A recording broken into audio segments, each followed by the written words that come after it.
Just one quick reminder to visit our website, humana.io, to see recordings of these sessions we've gotten on in the past couple of weeks. And then today's will be posted later this week.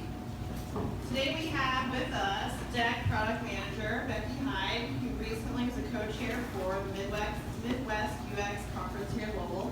And she is going to talk about MidwestUX as product.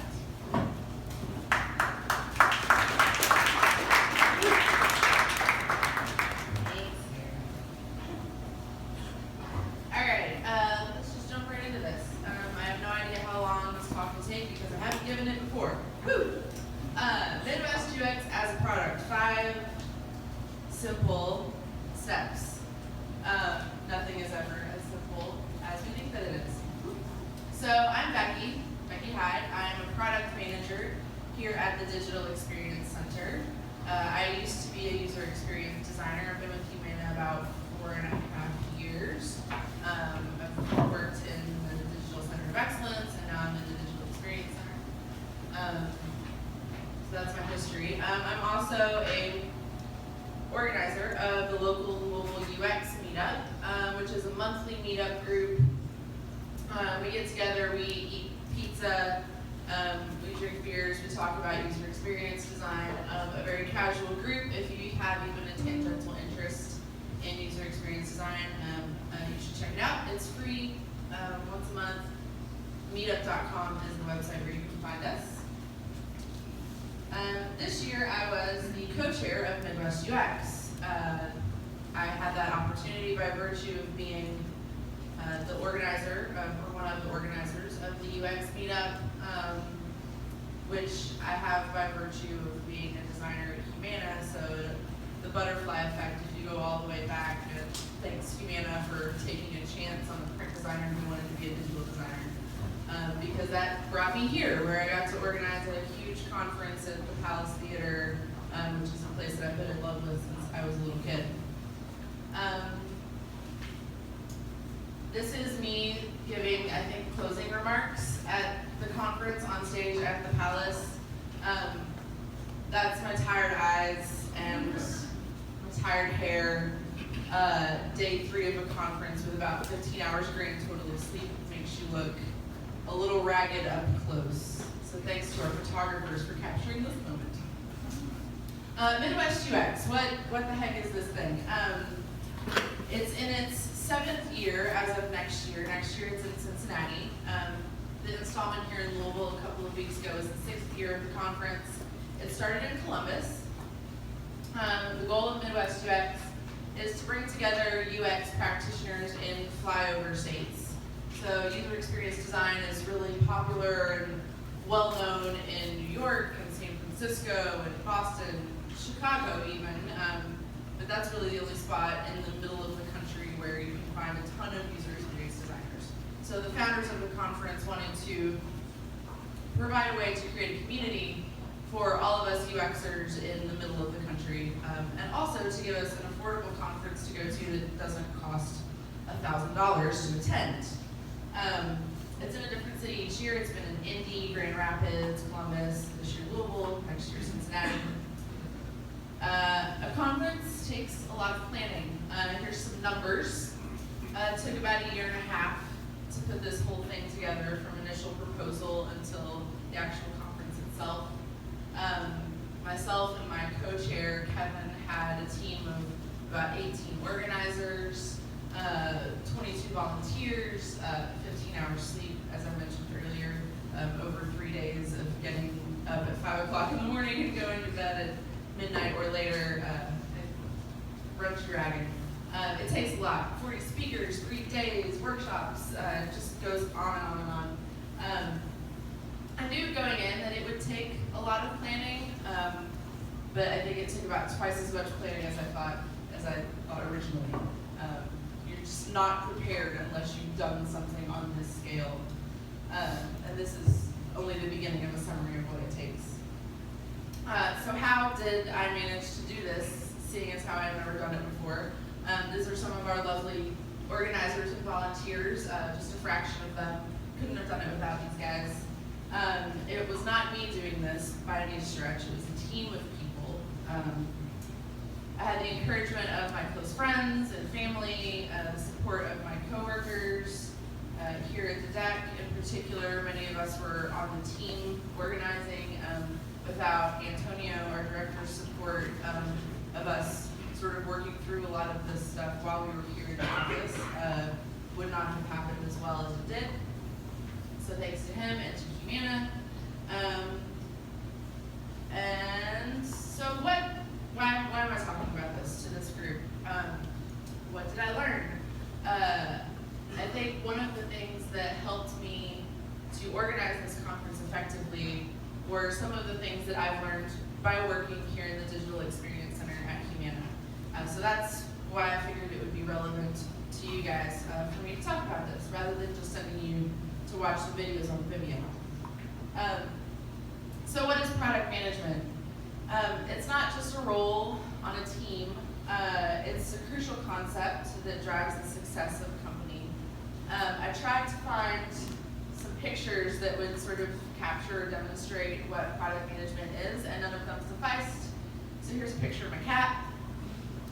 She's hugging the chair of our couch because she's very sweet. And this is about as effective in demonstrating visually what product management is as an event diagram or a series of lines and boxes connected to one another. So I'll just talk a little bit about it. Product management is considered the scales of justice on what we call a balanced team. If you're interested in balanced team philosophy, there is a website, balancedteam.org, and there's some videos on YouTube. It's how the deck practices software development. Product management being the scales of justice means we are decision makers in the face of little to no information, or inadequate information, or conflicting information. We have to take all of the things, all of the inputs given to us and try to make a decision about what are we going to do next. So it's not about telling people what to do, it's about determining the best path forward so that we can learn something quickly and get a product out into the marketplace. So as I reflected on how the conference went, I realized that I was taking my product management skills from here in the deck and applying them to the conference, perhaps unconsciously. So one definition of a product is being produced by labor or effort. So in that case, MidwestUX is certainly a product. It took quite a bit of effort. So I've identified 5 key principles of product management that I applied to the conference. So let's talk about them. Number 1, listen to your customer. Gather feedback. Find the intersection of business value and customer value, and use that to drive your path forward. First and foremost, we should be listening to the people who are going to use the things that we build, whether that be an individual person or a business if we're doing business-to-business work. Even internally, a lot of times we think, oh, well, people who work in customer service and HR have to use the systems that we give them, so it doesn't really matter what they think about it. Not true anymore. People expect a higher standard of software than traditionally they've been given, and better software user experiences, delivering value that people actually crave, is just good business sense. It makes us more efficient on the whole, and makes sure we're getting good value for our time and effort. So how did I apply this to the conference? We gathered feedback. So this is a video of the prior year's organizing team doing a retrospective. We sat in on that remotely and listened to what they had to say. We sent out a survey to the attendees of last year's conference with bunches of questions, like what was your number 1 reason for attending? We also asked them things that they didn't like, things that they did like, what they wanted more of, less of. We have a Slack channel for the MidwestUX community, or Slack team with many channels. So we scoured that for feedback from last year's conference. We synthesized all of this feedback into a spreadsheet and used that to identify some common themes so that as we move forward for planning this year's conference, we could make sure to identify the things that were most important to our attendees. Number 2, have a vision.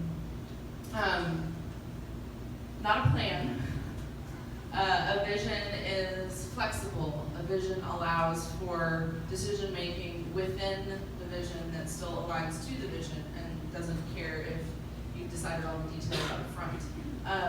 Whether your vision is derived from one innovative leader or via group discovery, cooperating to deliver on a vision has several benefits that over following a strict plan. Benefits captured here. So a vision encourages people to move in the same direction and to be empowered to make decisions along that direction. A plan is a directive. You go do these things. This puts your team in a reactive posture as opposed to a proactive posture. They will sit back and wait for you to give them direction.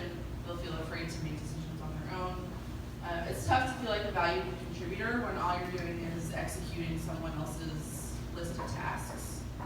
So you get an unengaged team. As a leader, it's painful to micromanage details that way. When your team doesn't feel empowered, they come to you with every little question. So in terms of MidwestUX, I applied this goal of having a vision, and I feel like my co-chair did as well. And it helped us make decisions as well as empowering our team to make decisions. So instead of having a plan, we focused on our goals. It gives the people around us space within which they can be creative. One of the goals we aligned on for MidwestUX was one of the core purposes of the conference, which is to create community. So everything we did was in service of this goal. That's creating a community is about several things. Make it easy for attendees to spend time together, create spaces where they can interact with one another, leave unstructured time between talks so that they can have chance interactions with people, and make transitions easy. So make it easy for people to get from one thing to the next, to get from lunch into their next talk, to get from their workshop to their excursion, build a community. So when presented with a difficult decision, I was able to evaluate whether what path forward would best align towards the vision of creating a community. So it often helped me find a way forward through difficult decisions. And at times I was also course corrected by someone reminding me of our vision and how I might be straying from it because I tend to go off on tangents.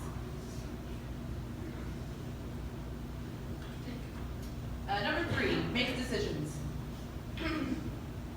So much of product management is about making decisions. As I mentioned earlier, what features do we build, what order do we build them in, how often do we communicate to our stakeholders, and how do we do that communication? If the decisions are left to a group, then the ability to deliver is impaired. The more people you have sitting in a room trying to decide what to do, the longer that takes, right? So the role of a product manager is to collect as much information as possible and then use that information to make a decision, even though you never have enough information to feel 100% confident most of the time. Decisions should be fast, concrete, actionable, and made despite inadequate evidence or conflicting priorities. Another important thing about decisions is to delegate. So if you're not the best person to make the decision as the product manager, delegate it to someone who is. If it's a purely technical concern, delegate it to an engineer. If it's a decision between is this user experience better than that one, delegate it to your user experience designer. Not every decision has to be yours. So in applying decision making to the conference, this focused making a decision quickly applied in particularly to our social events, for an example. I had to target a problem and do the minimum necessary to solve it. So in the case of social events, there were a lot of factors at play. We had a happy hour, we had a game night. Did we want to have these in the same place? Did we want to have them separately? Did we want to have them at the same time? Did we want to have them at different times? How many people were going to come to each? We didn't really know. What kind of games did we want to have at game night? It goes on and on and on and on. Unfortunately, if you don't book spaces, they get booked out from under you, and then you are left with no options. So, time became more pressing than the details of what we were going to do on down the road. So, we made the decision to book the location and figure out the details later.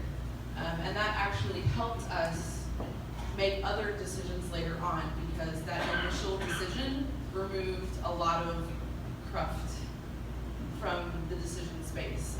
We took out all of the other options and we're left with a smaller set of things to decide from later on.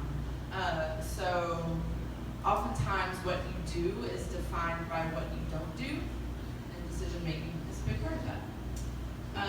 And because we made some decisions early on that were quick and in service of our goal, as mentioned before, we were actually able to add 2 things at the very end.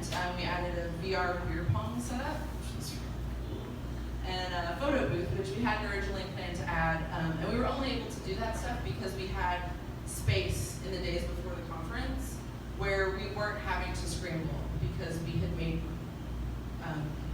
really well executed decisions early on. All right, number 4, serve the team. What am I doing on that? Sweet. Serve the team. As a product manager, you are not the CEO of anything unless you're actually the CEO of your company. This is a common theme in a lot of writing about product management, is that you're the CEO of the product. I think differently. You are not in charge of everything, sending a bunch of people to go execute on your plan, as mentioned before. You are a servant leader for your team, and this goes back as well to balanced team. That's how we work here. You are not a people manager. Your job as product manager is to communicate effectively, remove blockers for your team, and facilitate communication and ideation. So it's that synthesis of many different things that is so important for product management, not having the best idea in the world. This is a really great quote from Simon Sinek's book, Leaders Eat Last. I highly recommend it. It's about how the military handles leadership. So the higher your rank in the military, you get at the back of the line when it's time to eat, because they believe in serving their team first before themselves. The reasoning is that officers make sure their men are cared for where they are, and they believe that leadership is a responsibility and not a perk. Product management is much the same. It's about doing whatever is necessary to move the whole team forward, not so that you can look really cool in a presentation.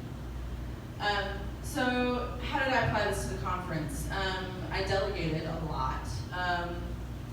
And in my day of duties, rather than assigning myself to something specific so that I could control it, I gave that power over to people who were much better equipped to handle things on the day of, and I just assigned myself to nothing and just made myself available. So I don't think I stopped moving for most of the conference. I basically walked around with a clipboard full of important information and asked people how I could help them.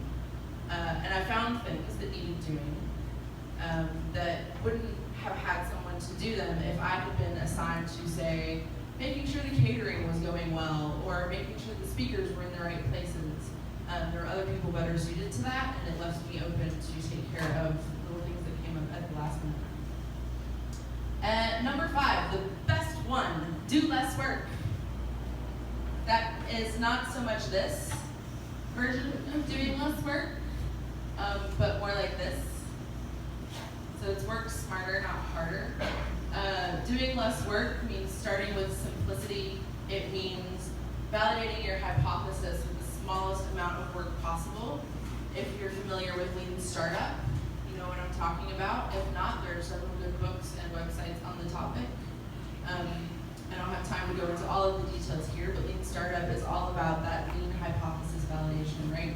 What's the minimum thing that we can do to learn something and get to the next iteration of a better product, a better service, or in this case, a better conference. So the way that we applied this thinking of doing less work was in our speaker selection.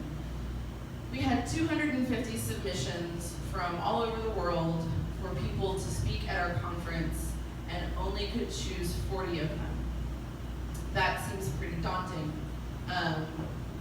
We read through every single entry and gave it 2 scores. One for content, one for presenter. So we actually blind scored the content on a scale of 0 to 3 without knowing who the submitter was, and then went and looked at the submitters' background, speaking examples, and rated their quality as a presenter on a scale of 0 to 3. Once we had done all of that, we kind of wondered, well, crap, now what? We've done all these rankings. How do we make sure that it's fair? Like, how do we pick the top 40 out? Instead of overthinking it, we decided, okay, let's just sort it out and see what happens. So we sorted based on a composite score and found a pretty good breaking point at around 50 or so. So that actually enabled us to not even consider the rest of the group. So we were able to knock off about 200 submissions that probably were really good. There was a lot of good stuff in there, but it wasn't as good as that cream of the crop. So you can't do everything, so you have to focus in on a couple of things. So do less work, review less stuff. After that, we started putting speakers' topics on Post-it notes and sticking them up on the wall and rearranging them to see if we had a good balance of content, a good balance of expertise levels, several other criteria, but just by keeping it simple and rearranging Post-its, it was really easy for us to sort of iterate through variations of the schedule. And we ended up with this, which is our program schedule of like 8 workshops and 40 speakers, and putting it in a spreadsheet like this also made it easy to move things around and see who was going to be where at what time. So these 5 steps, they work really well for product management, product development. It seems to work really well for the conference. I think they probably work well for most things. To summarize, listen to your customer, have a vision, make decisions, serve the team, and do less work. You can watch videos of most of our speaker sessions from MidwestUX at vimeo.com/MidwestUX. You can contact me, Becki Hyde at humana.com if you have any questions, and that's it.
In general, product management in terms of goal setting, there's like overarching vision goals, but definitely measurable things so that you can learn from them, right? Like even if you don't hit that goal, then like, okay, how close did I get and why didn't I get there? It helps you set the next goal and keeps the team moving towards it. Like you need to check in, right? You need to know if you're making progress.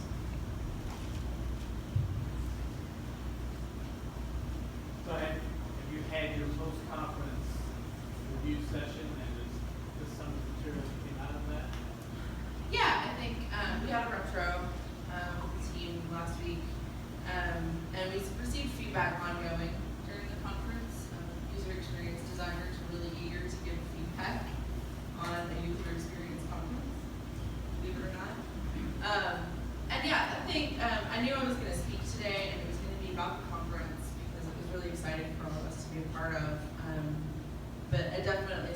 to see some themes coming up, and I wanted to make sure it related back to something we could take forward in our day-to-day work, and not just a summary of the conference. But yeah, I think these were some general themes, like things that went well seem to relate back to this sort of stuff.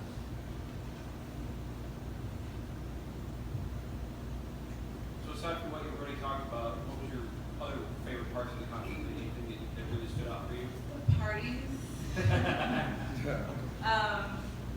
Not just because I got free drinks, though that was cool.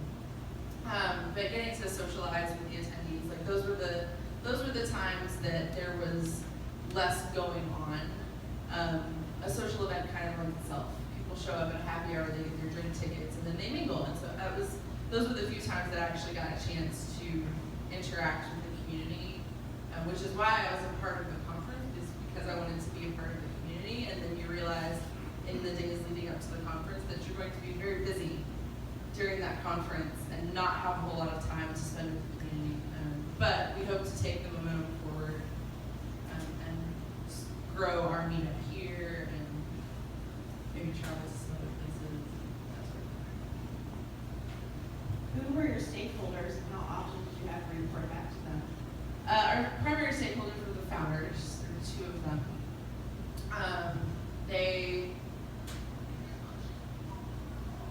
It was definitely irregular in terms of how we reported back to them and what sort of reporting they wanted. They would get really busy with their day jobs, because this is an all volunteer effort. MidwestUX is a nonprofit organization. All of these people have day jobs, if not a couple of day jobs and 3 kids.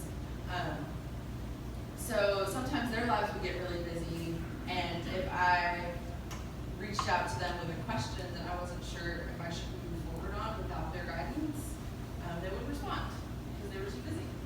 Other times, they were clearly less busy and got very, very interested in the minutia of what was happening. So just like any other stakeholder, it was a learning experience of what their expectations were. And I think when we finally at one point asked them, like, how is it best to communicate with you? That was really effective, because they said, oh, well, if it's important, I need an email and I need a summary of the subject line, because I get so much email and I'm not paying attention to Slack and I'm not paying attention to these other methods of communication, so I consider email most important. Now, whether or not that's the way I prefer to communicate is kind of irrelevant, because they're the stakeholder and how they want it to be communicated with is more important than my preference.